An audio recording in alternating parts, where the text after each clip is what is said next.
week 17 of electric football. Woo! I'm Steve Brown. I'm Stu Pace with you as always. This is the final week of the season. And you know what else this is? What? Hey, Chris Spielman, what's your favorite YouTube football show? Electric football. You're the man, Chris. You're the man. We love you too. The Electric Football Challenge has been out there since last week. We've had a few takers. The Mass Tweeter, Sunday Night Sports, Geo Knows. We're hoping Mole and Mears are going to send that email, and B Daddy J Productions. Who the what? So they're all great shows, seriously, and we're going to just have them give us our picks, and we're going to track them. We're going to put a little graphic up. We're going to use the Tuesday spread in the USA Today. Okay, there's no spreads in football. And if you are a show with more than one host, a la us, you're going to have to come to a consensus and make one pick. Mole may like one thing, Mears may like another. Give us what you got. And we reached out to Bridgewater's Finest, too, and any other show that wants to come take us on in the playoffs. Still got 7 days or so. Here we are. Just send an email to the address below. That's electricfootballshow@gmail.com. Always making me edit. Thank you. So let's jump into the game, Stu. All right. What do you say? We got the Bears at the Lions. Correct. And I'll start off on this. Okay. A Bears win plus a Vikings loss mean the Bears make the playoffs. The Bears are on the verge of an epic collapse. They would be one of only two teams ever to start out 7-1 and not make the playoffs. I think they're winning this game. I don't think the Lions have anything left to play for except padding Megatron's stats. So he'll get another 220 yards receiving, and they'll still lose. Give me the Bears. I'd love to see the Lions play spoiler here, but I think they packed it up in October. They have been playing absolutely piss-poor football, and I don't know what's going to happen with this franchise during the offseason, but something's got to shake this team up. I'm not a Bears fan, particularly this year for the playoffs, but they are going to win this game, and they're probably going to kill them. All right. Jags at the Titans. The Titans finished off the Jets season. The Jaguars are fighting for the first pick. Frost, I think your boys are getting the first pick. I think the Titans still have a little more talent. And it's a home game for them. Give me the Titans, and I think the Jags get the number one pick in what's going to be a crappy draft. I don't think so. The Jags have been fighting in every game that they've been playing in, and the Titans just got manhandled last week. I'm going to disagree with you right here and now, and I'm going to say the Jaguars win this game. Okay.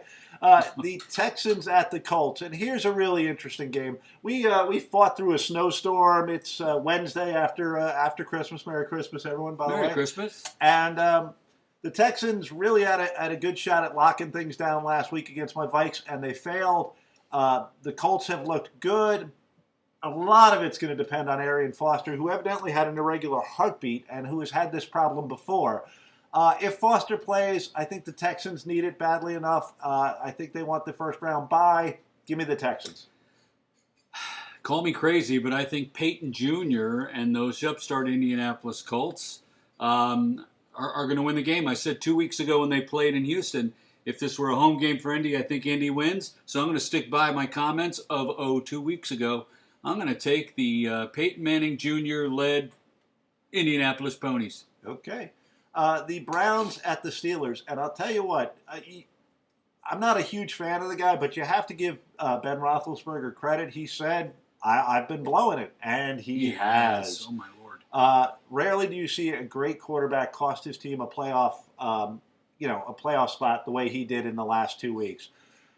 But the Browns don't have a whole lot. The Steelers are at home. I expect the Steelers to salvage some pride in this one. Give me the Steelers.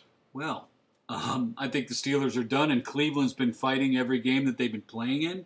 I'm taking the Cleveland Browns to surprise in Pittsburgh. So you're giving a lot of teams credit for hanging in there, but they're not winning those games. So what does Pittsburgh have to play for? Nothing. They don't, except for pride, and I think they will. I think Cleveland's playing for pride, and they're more prideful. I think your hat's ugly. Thou shalt not covet thy neighbor's team. And I don't covet my neighbor's hat, that's for sure. It's a beauty, isn't it? And check out the New Jersey, huh? Yeah. I'm committed to Ryan Tannehill. And he's tough. He went bare sleeves. It's cold in here. I went all whooshy long someone sleeve. left the heat off. It was like 52 degrees. Okay. So Ravens at the Bengals. And boy, I can't get either one of these teams right. Oh, God, I know. Since they're off a big win. Both teams are off big wins. Both teams are playoff bound. It's a very hard game to call, but I actually think Cincinnati is going to be the more physical team in this. And I think that being at home, the excitement of the playoffs, and just being a much more physical team than the Ravens. I think the Ravens D has gotten old and is living on its reputation. Yeah, and Ray Lewis is supposedly coming back this week but won't play. And I'm going to be the anti-Stewart here, and I'm going to take Cincinnati at home. I think with nothing at stake here, I think they just get the momentum of being the home team with the crowd behind them.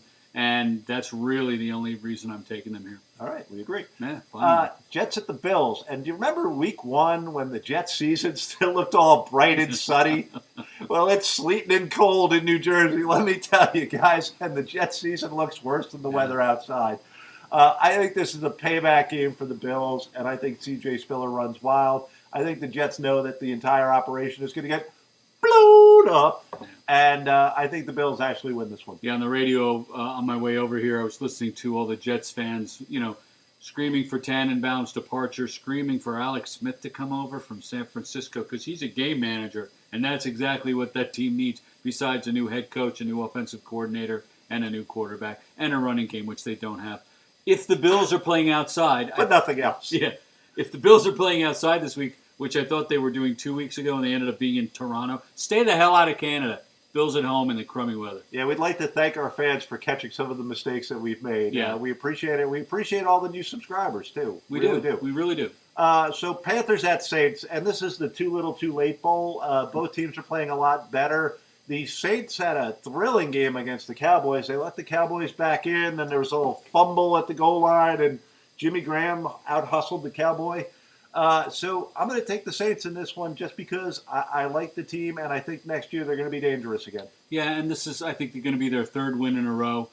They've been, on offense, they've been playing pretty well, and they should have been in the playoff, scenario this season had it not been for Bountygate. And I really think, as I said in, August, that blew that team apart. They're finally getting all their pieces back together, and they're putting some games together. And certainly Carolina wouldn't stand in their way had this been not on their plate all season long. Taking the Saints. Quick little Bountygate rant. Either they cheated or they did. What is this? Like one commissioner saying yes, one guy's suspended for a season, one guy, they're not suspended, the coach is suspended. I don't want to see the NFL in court all the time, but what? Vilma's suing. Just make a decision, guys. They cheated. They didn't cheat. They're punished. They're not punished. It's crazy with these appeals, and they're bringing in commissioners that were dead 15 years ago. Pete Rozell's out there. I know. Art Modell's getting involved. Back from the dead. Anyway, sorry. Eagles at Giants, and this is probably the Vic and Osi farewell tour. Osi Umenyiora is probably gone. Justin Tuck, there's a question about what he's got left. Really? Everyone around here expected the Giants to be able to just snap their fingers and turn it on, and they went like this, but no snap. I honestly think the Eagles are going to win this game. I think the Giants are vastly disappointed with themselves. I think they're emotionally just wrung out, and I think a couple guys have quit. The D-line seemed to have gotten old real quick late in this season. Give me the Eagles. I expect Vic to try and do magic things to win a starting job next year somewhere else. Yeah, I can't see Vic coming back after being laid off for this amount of time. And it's still Eli Manning, and it's still a team that's the defending Super Bowl champs until February. So they ain't gonna be defending it anymore. No, they're not. I truly don't think they're going to make the playoffs here, but I do believe they win this game to keep their chances alive. But they need so much to happen. They need Samantha Stevens to. Switch her nose or whatever. It's one of those, if 4 things happen and there's a tie, the Giants get in. That would only happen if the Jets were trying to get in and Miami had that slim playoff hope. All right, so we got Buccaneers at Falcons, and the Falcons are a team that don't have to worry about playoff hopes. They have home field advantage, and they're resting everybody. Yeah, this game really becomes a question of how many people they rest and who they do play and how long they play them. I honestly think the Falcons might still win this game. The Buccaneers have been the close but not quite team this year. With a good draft, they could be very dangerous next year. If I were the Falcons, I would want to win this to go in with momentum. So I'm going to take the Falcons. It's probably a huge mistake. Listen to Stu. Yeah, I'm taking Tampa Bay. What's the point? Atlanta's not going to have one guy out there that's going to be meaningful in the playoffs. There's no reason to. And, you always have that argument, Should you play all your guys so you go in the playoffs with momentum? But the way Atlanta's been playing, and I've been a doubter all year, but the way they've been playing, I don't think that's a problem. And they've got home field throughout. They're going to be in a nice, cozy dome and not going to Lambeau or going to Meadowlands or anywhere. I'd take the Tampa Bay Buccaneers to also draft a quarterback next year. I don't think Freeman's the guy. We'll both admit to being doubters on this. G-Simp, good luck to your boys. They've done well this season. Yes, they have. Sorry. Raiders versus Chargers. Meh. Chargers. I was gonna, I stole his meh. that was going to be my comment. It's the Norv Turner Championship Bowl, and that's the only reason the Chargers win, because it's Norv's last game. And could maybe Phillip Rivers see some action, because he's not that good. All right. There you go. Chiefs at Broncos, and a win gives Peyton Manning, what does a win give Peyton Manning? First round bye, I believe. First round bye, yeah. Okay. Not home field, but first round bye. And a loss gives the Chiefs a good shot at the first pick. Yeah. So you've got one team with a great incentive to win. You've got one team with huge emotional baggage. They've had the season's just been horrific. It's just blown up on them, both on and off the field. And there's no way that the Chiefs are coming out of this unless Jamal Charles does amazing things. Yeah. I expect Peyton Manning to be up 2 touchdowns in the first quarter. Yeah, I think they're gonna smoke Kansas City. The problem about playing for a loss here, though, is everybody says they don't, and I truly believe a player doesn't go out there hoping to lose, because there is a reason to win, and that's to keep your job next year. And if you look like crap in the last game, that's going to be the last thing they remember about you. But there's not a lot of great talent coming out, so having the first-round pick this year, the first pick of the draft, isn't that inviting. However, it doesn't matter if they're 1, 2, or 3. There's no guy that you're going, I got to be number 1. So Denver's going to kill him. Yeah, there was a good argument going there for the Chiefs, and then it just disappeared. Let's face it. Play to win the game. Talent's going to win that one out. Dolphins at Pats, and Tom Brady is pissed. And, what he's got to be pissed about in this world, I don't know. But he supposedly lit into Giselle's so ugly. He lit into his own team after a sloppy game, and a win gets them a bye. There is no way that the Pats lose this one at home against the hated Dolphins with Tom Brady motivated. Okay. Sorry, did I hurt your feelings? No, we always end up playing New England the last game of the year in New England. Friggin' NFL, get your crap together and get me a home game at the end of the friggin' year. Come on, Goodell. I met you. You know me. All right. Rams at Seahawks. And Mark Brody, you were right. Now, I'm not going to agree with you that they are the new dynasty, the new Apple, if you will. But this week, I'll agree with you. The Seahawks are going in on an amazing roll. They did something last week that I didn't expect to have happen at all. And you got to roll with them. They're at home. You're right. Stewart was right. Mark Brody was right. Steve Brown was wrong. This week, I'm jumping on and I'm flying with the Seahawks. Who the hell wants to play Seattle right now? They're tagging 50 points on almost everybody they play. And certainly the St. Louis Rams, who just want to go home and go on vacation, aren't going to put up much of an argument that you're the better team. It's unless the Mayan calendar is 10 days off, Seattle's going to cream them. All right. The Packers at the Vikings! And I'm going Vikings. You know why? Because the little boy that fell in love with Fran Tarkenton scrambling around in the snow and chucking up balls, and Chuck Foreman and guys like Ron Yary and Alan Page, and damn it, they're coming back and playing this week. Adrian Peterson's going for 209. Win gets us in. Win clinches. What's it get for the Packers? Win gets first round bye for the Packers. You know what? They ain't getting no bye. They ain't getting by us. Go AP. Yeah, but if Chicago wins at 1 o'clock, Minnesota has nothing to play for. They have to play for me. Oh, me. Well, there you go then. I'm going to switch my pick. I had Green Bay finishing their ascent to the top of the NFL this week, but this man has convinced a young boy who used to watch Bob Greasy throw 7 passes a game and a big cloud of dust to Larry. No, I'm not. I'm taking the Packers. Oh, wow. I thought I had you there for a second. second. No, you don't. And I've been riding them all year, but not this week. Cards versus the 49ers, and you got to factor in the Mario Manningham injury when you're playing this one out, but the Cards have fallen apart. They started off very strong. They have no quarterback. There's no reason to think the 49ers can't bounce back from a debacle last week. They're at home. They're the better team. Give me the 49ers. Poor alfalfa. I mean Arizona. The last game of the year, and you're playing the 49ers, who want to win this game. This is the divisional, championship on the line for them, and you're the Cardinals. Welcome back to the Pac-10, Arizona. See you next year. All right. And then a big one, a surprisingly big one. Yeah, Cowboys I never guessed it. versus the Redskins for the division. We're giving props to a couple of guys. Calvin Johnson for, an incredible season. Putting Jerry Rice out of the record books is amazing. We're talking about Adrian Peterson. He needs 208, 209 to break Eric Dickerson's record. He's the MVP of the league. But a guy that's quietly had just an amazing career set a record, Jason Witten, and one of the few Cowboys that I will tip my proverbial cap to, set the record for most catches by a tight end. So there you go. Kind of helps to be the only guy that he's going to throw to. Well, I mean, Des Bryant has certainly come on, and Miles Austin has been for the last couple of years taking away a lot of the passing options.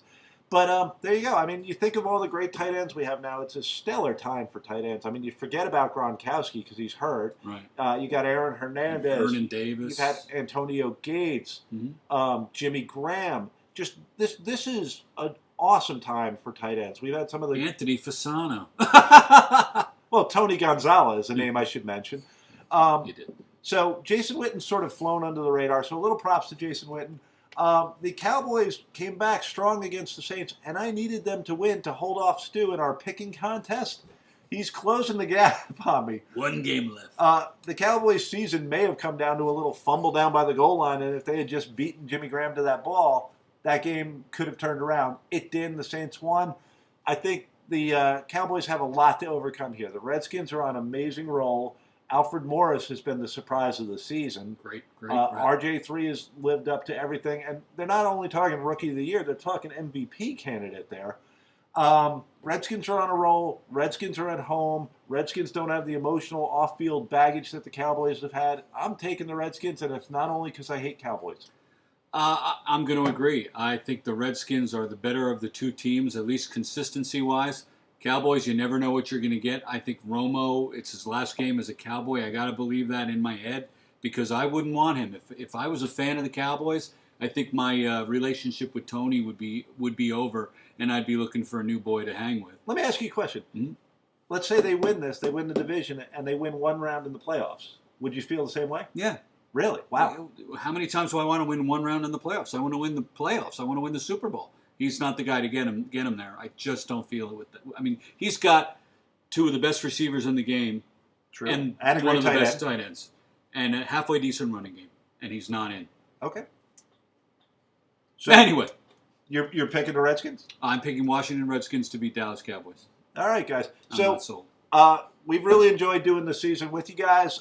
It's been wonderful picking up some extra viewers. We love the comments, even when you're right that we're wrong. Yeah, it's fine. don't be afraid to yell at us. I mean, because we're not going to call you out. Well, type strongly worded messages. Anyway, we hope to see you guys for the playoff challenge. We hope a couple other shows will step forward and join us. Mm-hmm. And all we're going to do is you give us your picks from the spread on Tuesday, USA Today. And we'll track it. We won't spoil your picks. You do them on your show, but we will track and we will see.